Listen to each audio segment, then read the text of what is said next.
বিশ্বকাপের উদ্বোধনী ম্যাচেই 3টি লাল কার্ড, 2টি দক্ষিণ আফ্রিকার, 1টি মেক্সিকোর।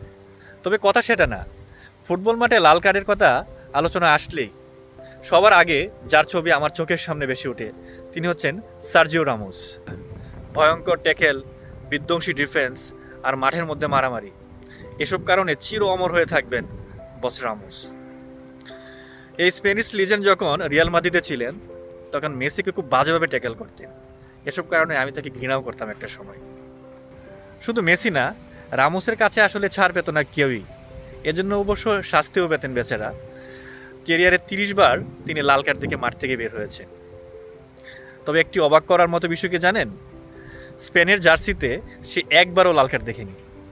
যেখানে মেসি, কাকা, ডেভিড বেকহাম এবং রোনালদিনহোর মতো শান্ত প্লেয়াররাও দেশের হয়ে খেলতে গিয়ে লাল কার্ড দেখেছেন, সেখানে রামোসের মতো বিধ্বংসী প্লেয়ার স্পেনের হয়ে 180 ম্যাচ খেলেও একবারও লাল কার্ড দেখেনি।